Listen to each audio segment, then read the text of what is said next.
You really think digging through my private files gives you the right to question everything I do for this family? That trust was never supposed to be your concern. My coworker and I were handling it the smart way. If you push this any further, you're going to destroy more than just our marriage. Think about what you're throwing away. Loyalty means trusting your husband, instead of turning into some kind of detective the second you find one piece of paper. Hi, my name is Sarah Bennett. I am 32 years old. I had spent the last 8 years believing David and I were building something steady together. We lived in a quiet subdivision outside Denver, where the houses all had similar front porches, and the mountains sat in the distance like a promise that life could stay calm if you just kept showing up. I worked as a project coordinator at a mid-sized software firm downtown, the kind of job where you stay late fixing other people's timelines and come home too tired to ask many questions. David sold commercial insurance and had recently made junior partner at his firm. We split the bills, took one vacation a year to the coast, and told ourselves we were doing fine. The night everything cracked open started like any other Thursday. I was looking for the folder with our last 2 years of tax returns because the accountant had called about a missing form. David's home office was the only place we kept the deep files. I opened the bottom drawer of the filing cabinet and saw a slim black binder I had never noticed before tucked behind the hanging folders. It had no label on the spine. Inside were printed emails and a single legal-looking document with the heading, Klein Family Trust Disbursement Authorization. My parents had died in a car accident when I was 24. There had been a small life insurance payout that covered the funeral and left almost nothing. I had never heard of any trust. The first email was from David to his coworker Rachel Klein, dated 14 months earlier. It discussed redirecting the remaining principal into an account Rachel controlled for operational flexibility on the new commercial property. The numbers made my stomach drop. The second email showed David asking Rachel to keep Sarah out of the loop until the transfer clears. There was a scanned signature page with my name at the bottom, in handwriting that looked nothing like mine. I sat on the floor of that office for a long time with the papers in my lap. My hands felt cold. I kept reading the same lines over and over, waiting for them to rearrange into something that made sense. They never did. When David walked in 2 hours later, I was still sitting there. I held up the binder without saying a word. He stopped in the doorway, loosened his tie, and looked at me like I had just broken something expensive. That was when he spoke the 4 sentences that ended the version of our marriage I had been living inside. I asked him quietly at first what the trust was and why my name was on documents I had never seen. He told me it was old family business from my parents' side that had been complicated and that he and Rachel had been protecting me from the stress of it. I asked why the money had moved into an account with Rachel's name on it. He said the wording was technical and I was reading it wrong. I asked why my signature looked nothing like my actual handwriting. He told me I was being dramatic and that Rachel's legal assistant had probably just used a template. Every answer made the room feel smaller. I could hear my own heartbeat in my ears. I stood up, still holding the binder, and told him I was going to stay with my friend Megan for a few nights while I figured out what to do. He stepped in front of the doorway. "You leave with those papers, and you're choosing to burn everything down," he said. His voice was low and flat, the way he sounded when he was closing a difficult deal at work. "Rachel's firm has resources. My firm has resources. You have a steady job and a roof. Think about what you're willing to lose before you decide to play detective with our lives." I walked past him anyway. My legs felt unsteady on the stairs. I packed a small bag in the bedroom while he stood in the hallway, arms crossed, watching. I did not cry until I was in the car 2 blocks away. Then the tears came hard and ugly, the kind that make it difficult to see the road. I called Megan from the parking lot of a grocery store and asked if I could sleep on her couch. She did not ask many questions. She just told me to come over. Megan Ellis had been my closest friend since we worked the same terrible retail job right after college. She lived in a small townhouse with her 2 cats and a spare room that always smelled like the lavender laundry detergent she used. When I showed her the emails and the signature page, she read them twice without speaking. Then she set the papers down on her kitchen table and looked at me with the careful expression people use when they are deciding how much truth you can handle. "Sarah, this isn't just him forgetting to tell you about some account," she said. "This looks like they moved money that was supposed to be yours and then covered it up. You need to talk to someone who understands what these documents actually mean." I stayed on her couch that night and the next. I called in sick to work for the first time in 3 years. Every time my phone lit up with David's name, I let it go to voicemail. On the 3rd morning, I woke up to a text from an unknown number. It contained a single line. "Some things are better left buried. Rachel." I showed it to Megan. She took a screenshot and told me to save everything. Then she made a call to a lawyer she knew from her own divorce 3 years earlier. A man named Thomas Reed, who specialized in financial disputes inside marriages.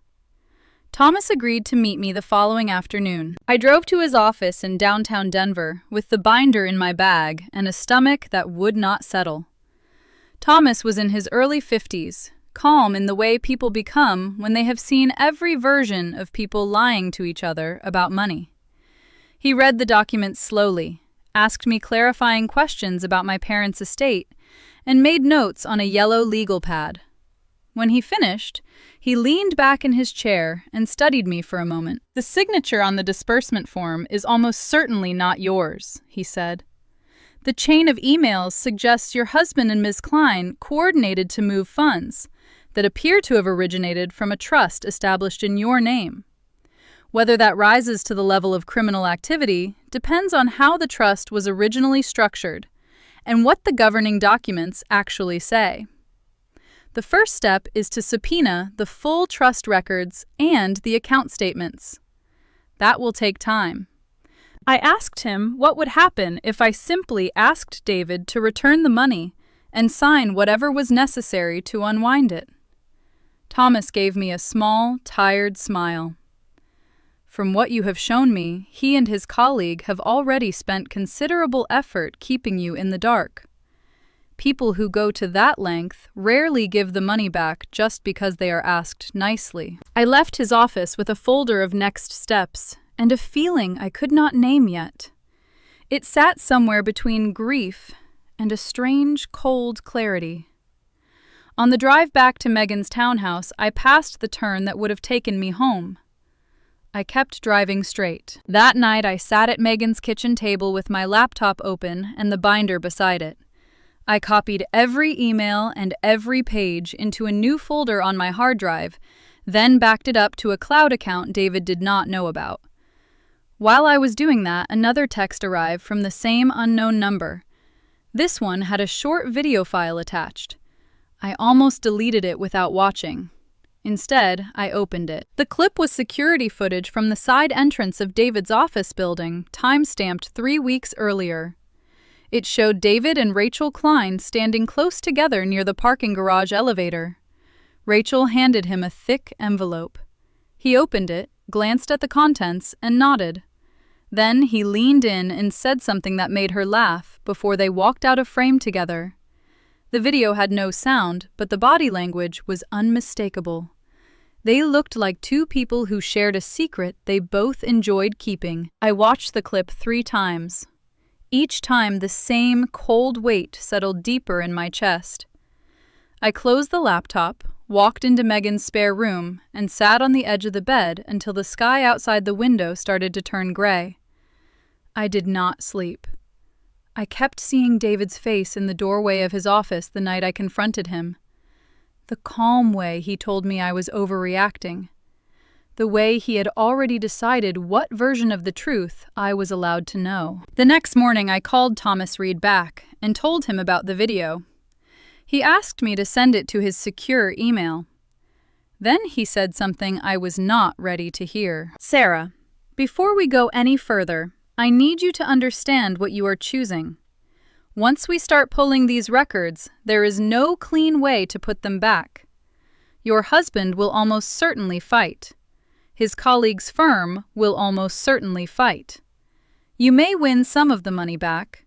You may also lose the version of your life you have been living for the last 8 years. I want you to be sure this is the hill you want to stand on. I told him I needed a day to think. I hung up, walked into Megan's living room, and sat on the floor with her cats. One of them climbed into my lap and started purring. I stroked its fur and tried to picture what the next 6 months might look like if I told Thomas to stop. I tried to picture sitting across from David at our kitchen table again, pretending the binder had never existed. The picture would not form. Every version ended with me staring at the same cold spot in my chest where trust used to live. I picked up my phone and texted Thomas one sentence. Please proceed with the subpoenas. Then I opened my messages and typed a different text to David. I stared at the screen for a long time before I hit send. We need to talk. Not at the house. Meet me at the park on 6th and Grant tomorrow at noon. Come alone. I set the phone face down on the coffee table and waited for the reply that I already knew would come. The sun was fully up now. Megan's cats had moved to the windowsill. Outside, the neighborhood was waking up with the ordinary sounds of people leaving for work and children waiting for the school bus. Everything looked exactly the same as it had 2 weeks earlier. Nothing felt the same. If you were sitting where I was that morning, staring at a video of your husband laughing with the woman who helped him move money that should have been yours, would you have sent that text asking to meet? Or would you have stayed silent and started packing the rest of your things instead? The reply from my husband came back fast, almost like he had been waiting for it. He agreed to the park, but said he only had 20 minutes between meetings. I spent the rest of that day at Megan's kitchen table, going over the binder again with her. She kept asking if I was sure I wanted to meet him in person. I told her I needed to see his face when I showed him the video. I needed to know if any part of the man I had married was still in there. The next morning, I drove to the small park on 6th and Grant. It was one of those ordinary weekdays where people walked their dogs and ate lunch on benches. I sat on a bench near the playground and waited. My husband arrived exactly on time, still in his work suit, carrying his phone like he might need to leave at any second. He sat down a full arm's length away from me. I didn't waste time with small talk. I opened the video on my phone and held it out so he could see. The security footage played in silence. Rachel handing him the envelope, the two of them laughing, the way he leaned in close before they walked off together. He watched the whole thing without changing expression. When it ended, he handed the phone back and let out a short, humorless laugh. "That's what you're building a case on?" he said. A 30-second clip from a parking garage. Rachel and I closed a big account that week. We were celebrating. You're reading something into nothing because you're hurt. I kept my voice steady, even though my hands wanted to shake. The emails in the binder say you moved money that belonged to a trust in my name. The signature on the form isn't mine. You and Rachel coordinated it. That's not nothing. He looked at me the way he looked at difficult clients when he was about to shut them down. You've been under a lot of stress at work. I should have seen it sooner. Rachel's firm handles estate stuff all the time. She offered to look at the old paperwork as a favor. I didn't tell you because I knew you'd turn it into some kind of conspiracy the second you felt left out. The words landed like small, precise cuts. He was doing what he always did when he wanted control of a conversation, making me the problem, making my reaction the issue, instead of what he had done. I pulled the printed emails from my bag and set them on the bench between us. These aren't stress. These are you and your coworker deciding I didn't need to know about money that was supposed to be mine. You signed my name to move it. That's not protecting me. That's lying to me. He didn't even glance at the papers. You want to play hardball? Fine. Let's talk about what happens if you keep pushing. Rachel's firm has lawyers who do this for a living. My firm has lawyers who do this for a living. You have a project coordinator job that pays okay, but not great. You start dragging my name and Rachel's name through some messy divorce proceeding, and suddenly, people at your office start hearing stories. Stories about how unstable you've been. How you've been missing deadlines because you're obsessed with old family drama. You think your boss is going to keep giving you the good projects after that? I felt the air leave my lungs for a second. He had gone straight to the one thing that could actually hurt me outside the marriage. My job. The one part of my life that had always felt like mine. You're threatening my work, I said. It wasn't a question. I'm telling you how the world works, he answered. His voice stayed calm, almost reasonable. Loyalty in a marriage means you don't burn the whole thing down because you found some paperwork you didn't understand. You come home. We sit down with Rachel and her people. We figure out a quiet way to unwind whatever needs unwinding. Or you keep going, and you find out how expensive and ugly it gets when one side has all the resources. He stood up then, checking his watch like the conversation had already taken too long. I have to get back. Think about what you're willing to lose before you call that lawyer again. He walked away without looking back. I stayed on the bench until my legs stopped feeling like they might give out. Then I drove straight to Megan's. I didn't cry in the car this time. The tears felt stuck somewhere behind my ribs. Megan was waiting on the front steps when I pulled up. She took one look at my face and pulled me inside. I told her everything he had said, including the part about my job. She listened without interrupting. When I finished, she poured 2 glasses of water and set one in front of me. You're not crazy, she said, and you're not overreacting. But he just showed you he's willing to come after the parts of your life that aren't him. That's not the action of someone who made an honest mistake. I nodded. I already knew that. What I didn't know yet was how far I was willing to go when the cost kept rising. Thomas Reed called later that afternoon while I was still at Megan's. His voice was careful but direct. He had filed the initial requests for the trust documents and the account records. The trust itself had been created by my parents' estate attorney years earlier, with me as the sole beneficiary once I turned 30. The money had been moved in pieces over the last 14 months into accounts connected to Rachel's firm and one other entity my husband controlled. Thomas said the amounts were larger than the emails suggested.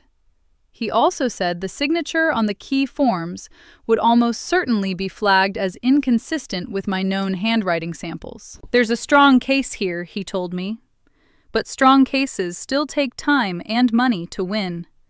And once we serve the formal requests, your husband's side will almost certainly file motions to delay or dismiss. They may also try to paint you as unstable or vindictive. You need to decide how much of your life you're willing to put under a microscope. I thanked him and said I would think about it. After the call, I sat on Megan's couch with my laptop open, staring at the folder of documents. Every time I closed my eyes, I saw my husband's face at the park, the calm way he had listed the ways he could hurt me without ever raising his voice. That evening, I checked my work email out of habit. There was a message from my manager asking if I had time for a quick call the next morning. The subject line was just, "Quick sync on Q3 priorities." Nothing unusual on the surface, but my stomach tightened anyway. I called Megan into the room and showed her the email. She read it and looked at me. "You think he already made a call?" she asked. "I don't know," I said, "but I'm not going to assume it's nothing." I barely slept. The next morning, I logged into the video call with my manager. He looked tired and uncomfortable. He asked how I was doing, said he had heard I had been out a couple of days, and then asked if everything was all right at home. I told him it was complicated, but I was handling it.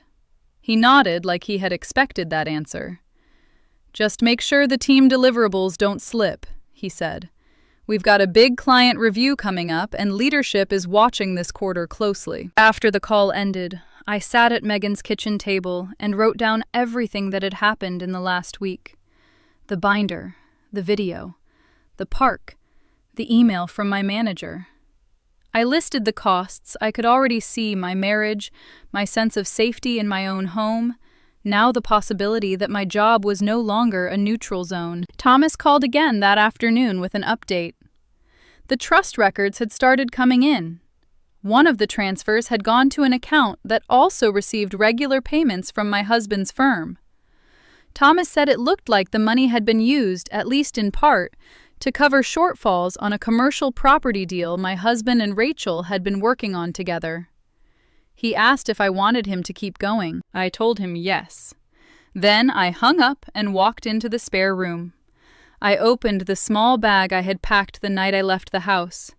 At the bottom was the folder with the original documents. I took it out and set it on the dresser. My phone buzzed with a new text. It was from my husband. "Rachel's attorney wants to set up a meeting. Neutral location. No lawyers yet, just the four of us. Tomorrow at 4. Let me know if you're willing to be reasonable." I stared at the message for a long time. He was still trying to control the story, still trying to keep it small and private and inside, the version of our life where he made the rules.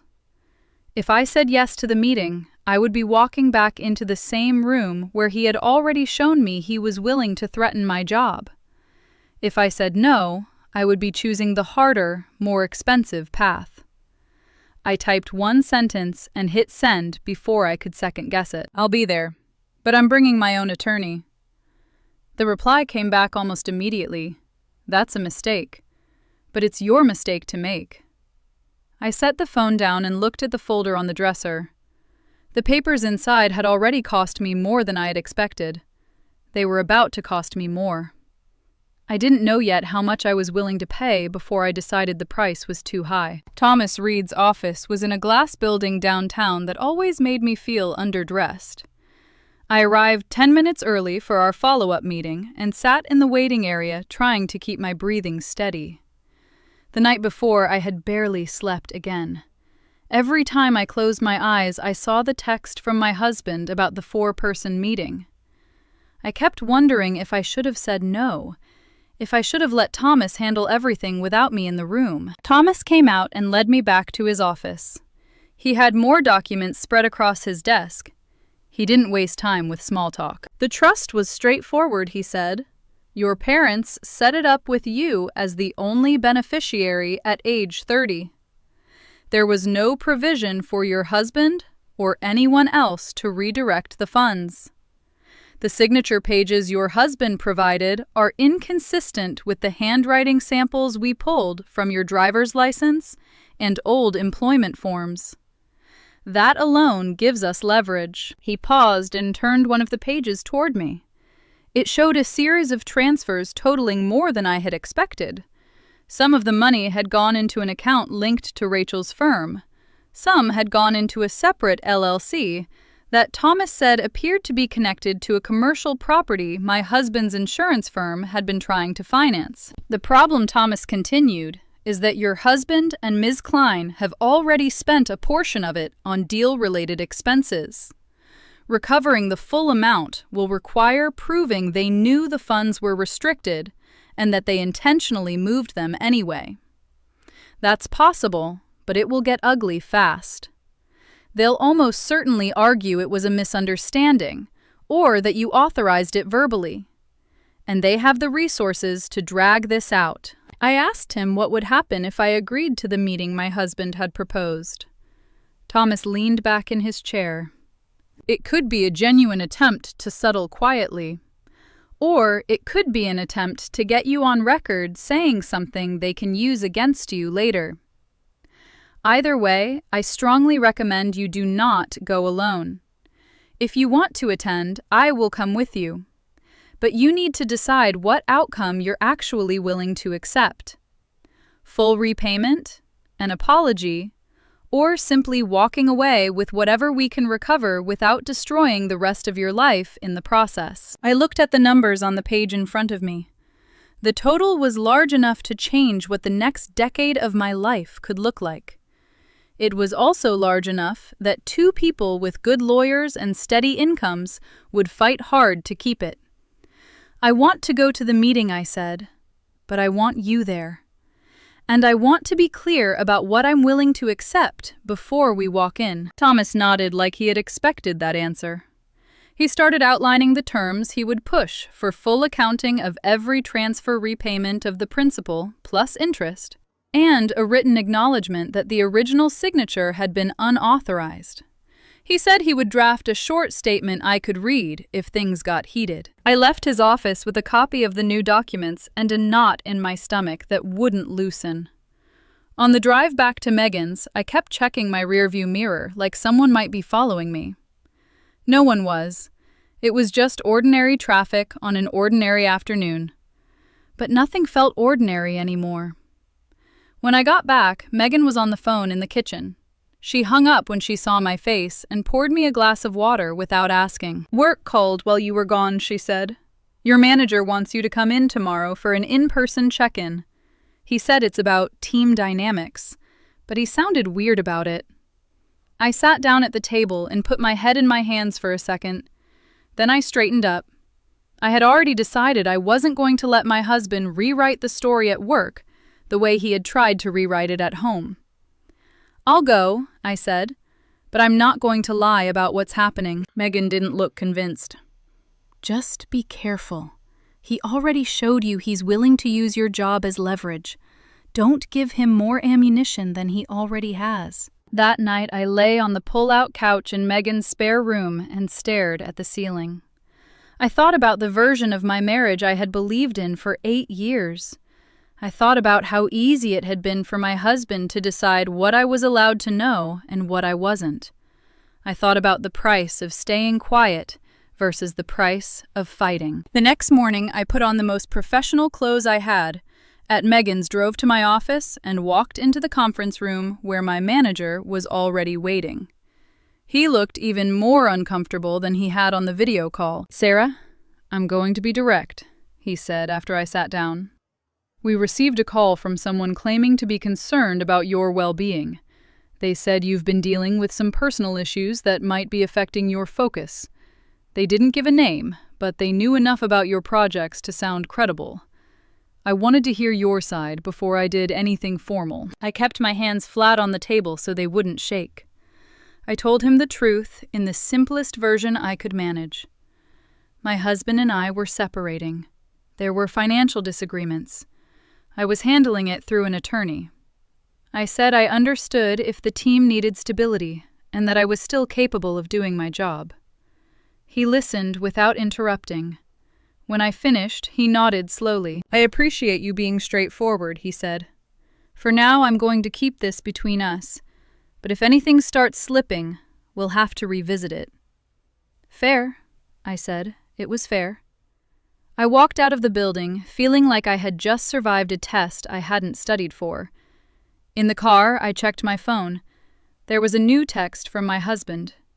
"Hope the meeting with your boss went well. See you at 4. I didn't answer. I drove back to Megan's and changed into something that felt like armor, even though it was just a blouse and slacks. Thomas met me in the lobby of the building where the meeting was scheduled. He carried a slim briefcase and looked completely calm.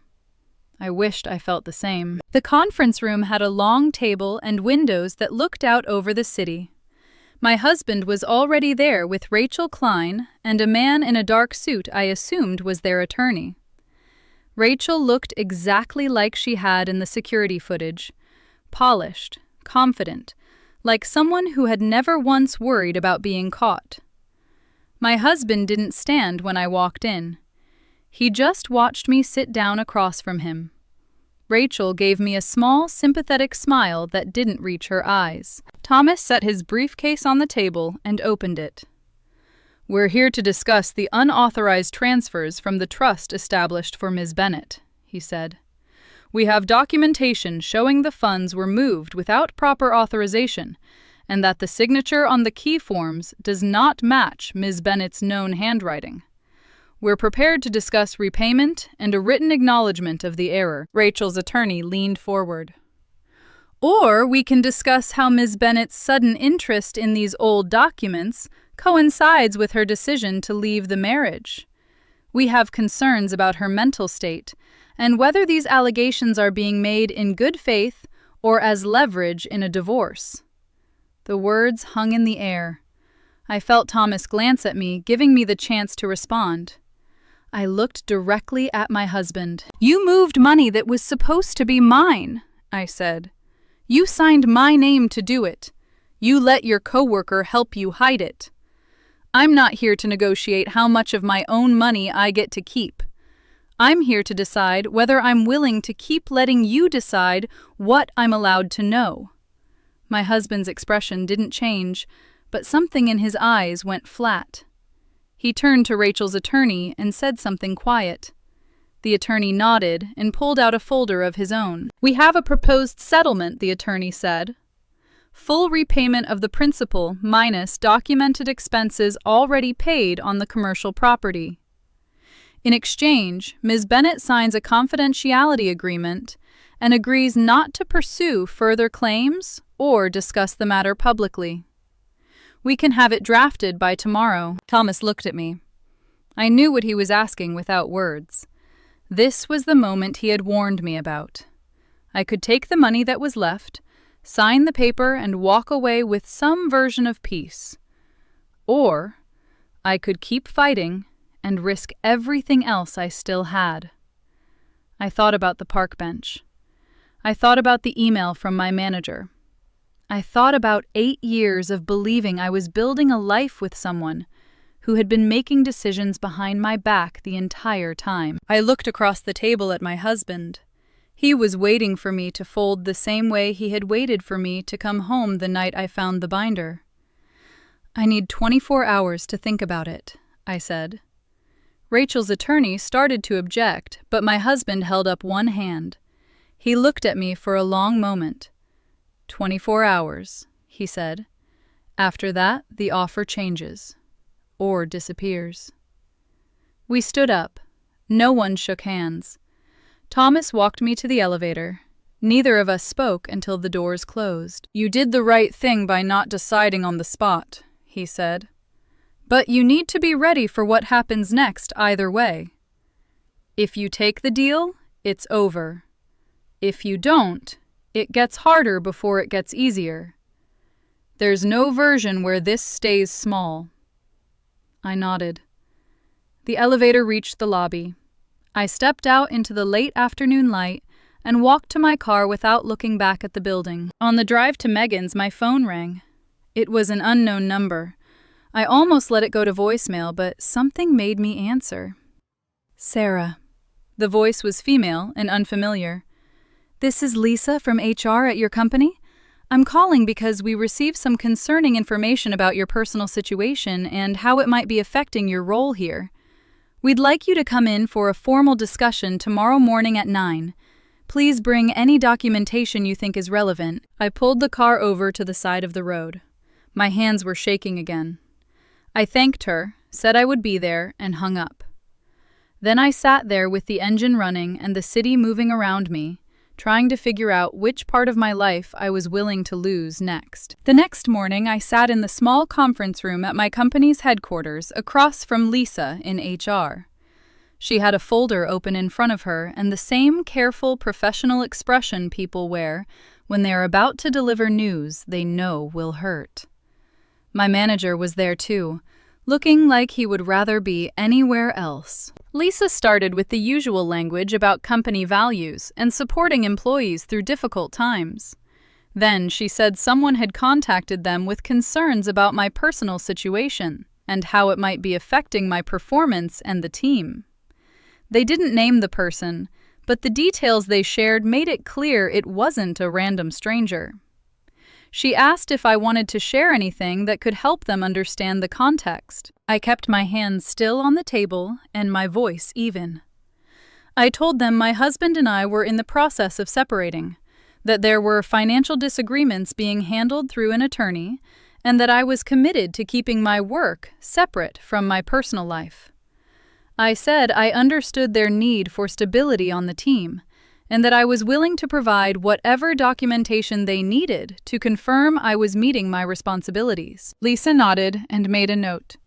She said they appreciated my transparency and that for now, they would keep the conversation internal. She added that if the situation escalated or started to impact deliverables, they would have to revisit it formally. My manager added that he still believed in my work and hoped things would settle soon. I walked out of that meeting with my shoulders tight and my stomach in knots. I had protected my job for the moment, but the message was clear. Someone with connections to my husband had already started chipping away at the one place I still felt like I had control. I called Thomas Reed from the parking garage. He listened without interrupting while I told him about the HR meeting.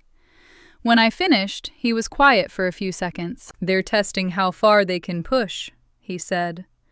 "Your husband and his colleague are trying to make the fight expensive in every way that matters to you. Money, time, reputation, and now your livelihood. It's a classic pressure tactic. The question is whether you want to keep absorbing it or whether you want to find the exit that costs the least long-term damage." I sat in my car with the engine off and watched people walk in and out of the building. I thought about the settlement offer on the table. Partial repayment, confidentiality, an acknowledgement that the signature had been unauthorized. Enough money to start over in a smaller place, but not enough to make up for the years I had spent believing I was building something real with my husband. Enough to keep my job safe, but only if I agreed to stay quiet about what had happened. I told Thomas I needed one more day. He said he would hold the offer open until the end of the week, and that he would draft the language for the acknowledgement if I decided to move forward. That evening, I sat at Megan's kitchen table with the folder of documents in front of me. She made dinner and didn't push me to talk. After we ate, I told her about the HR meeting and the settlement offer. She listened the way she always did, without trying to tell me what to do. "If you keep fighting, you might get more money," she said finally. "But you might also lose the job you've worked hard to keep. And you'll be tied to him and to Rachel for months or years while lawyers argue over every transfer. If you take what they're offering now, you get some of what's yours back. You get the acknowledgement on paper, and you get to walk away without letting them keep chipping at the rest of your life. Neither choice is fair, but one of them lets you start healing sooner." I nodded. I had already known that was what she would say. It was what I had been circling around in my own head since the meeting at the park. The next day I met Thomas at his office one last time. I told him I would accept the settlement with the reduced amount in the confidentiality agreement, but only if the acknowledgement about the unauthorized signature was included, and only if it was worded in a way that made clear I had never given permission. He said he could make that happen. We went back to the same conference room 2 days later. My husband was there again with Rachel and their attorney. This time, no one smiled. Thomas laid out the terms. My husband's side pushed back on the acknowledgement language for almost an hour. In the end, they agreed to a single sentence stating that the signature on the disbursement form had been applied without my knowledge or authorization. It wasn't an apology. It wasn't an admission of intent. But it was something in writing that I could keep. I signed the agreement. My husband signed it. Rachel signed it. Thomas collected the copies and told me the funds would be transferred within 30 days. Then we all stood up. My husband looked at me across the table for the last time. "You could have just come home," he said quietly. "We could have handled this without all the lawyers and the meetings." I met his eyes and kept my voice steady. I did come home for 8 years. I came home and trusted you to tell me the truth. You chose to handle it without me. I'm choosing to handle what's left without you." He didn't answer. He picked up his briefcase and walked out with Rachel and their attorney. I stayed in the room with Thomas until the door closed behind them. Thomas walked me to the elevator.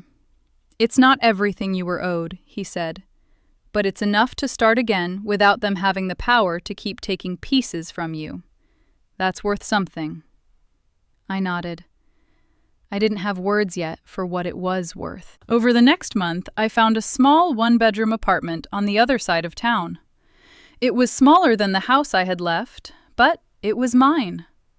I moved my clothes and my books and the few pieces of furniture that had always felt like they belonged to me. I left the rest. Megan helped me carry boxes on a Saturday and stayed to help me unpack the kitchen. When we were done, she hugged me and told me I had done the hardest part already. The money from the settlement arrived on a Tuesday. It was less than the full amount that had been moved, but it was enough to cover the deposit on the apartment and give me a cushion while I figured out the rest. I put most of it into a new account in only my name. I didn't tell anyone the exact number. I didn't need to. I went back to work the following Monday. Lisa from HR called me into her office at the end of the week and told me the internal review was closed and that they considered the matter resolved. My manager started giving me the same projects he had before. No one mentioned my husband or the separation again. I kept my head down and did the work. It felt like the first normal thing I had done in weeks. At night, I still woke up sometimes reaching for the other side of the bed before I remembered I was alone. The grief came in waves that didn't follow any schedule. Some days I felt angry at how easily my husband had decided what I was allowed to know. Some days I just felt tired. On the worst days, I wondered if I should have fought harder, if taking the settlement meant I had let him win. But on the better days, I remembered the look on his face when I told him I was choosing to handle what was left without him. I remembered signing my name on the agreement in my own handwriting, the one that had never needed anyone else's permission.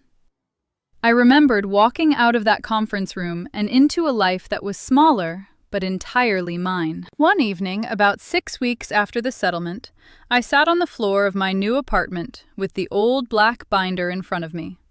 I had kept it, even though the documents inside no longer had power over me. I opened it one last time and looked at the emails and the signature page and the bank records. Then I closed it, put it in a box at the back of the closet, and shut the door. I didn't throw it away. I didn't need to. I just didn't need to look at it every day anymore. My husband tried to contact me once after the settlement through a text from a new number. He said he hoped I was doing okay and that if I ever wanted to talk about anything, he was there. I didn't answer. I blocked the number and told Thomas to send a formal notice through the attorneys that I wanted no further contact. My husband respected it. Or maybe he just realized there was nothing left to gain by pushing. Either way, the silence that followed felt like the first real boundary I had ever set with him. I still see Megan almost every week. We have dinner or go for walks and talk about everything except the months when my life was falling apart. Thomas sends me a short email every few months to check in and let me know the confidentiality terms are holding. I appreciate both of them more than I can say. They were the people who reminded me that I didn't have to carry the weight alone, just because I had spent years believing I should. I still work at the same company. I still stay late sometimes when a project needs it, but I leave at the end of the day and go home to a place that is quiet and mine. I don't check my phone every time it buzzes, hoping it's someone who has already shown me who they are. I don't explain my choices to people who have already decided I was overreacting. The hardest part wasn't losing the money or the marriage. The hardest part was learning that loyalty to someone who has already decided your truth doesn't matter isn't loyalty at all. It's just a slower way of disappearing.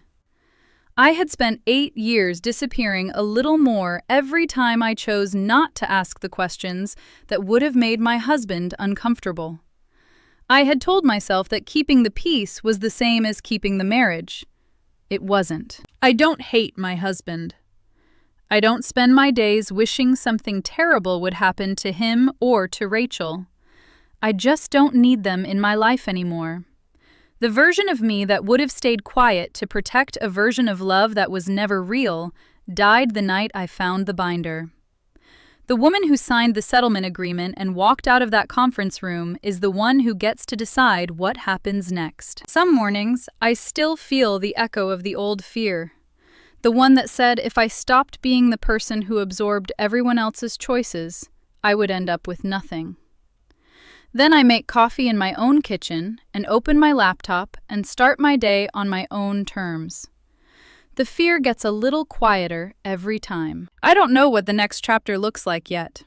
I know it won't include pretending that the person I married was the person I thought he was. I know it will include protecting the parts of my life that are finally mine to protect. And I know that if someone ever tries to decide for me again what I'm allowed to know about my own life, I will remember the cost of staying silent, and I will choose differently. Thank you for listening to my story. If staying loyal to someone meant slowly losing pieces of yourself, where would you draw the line?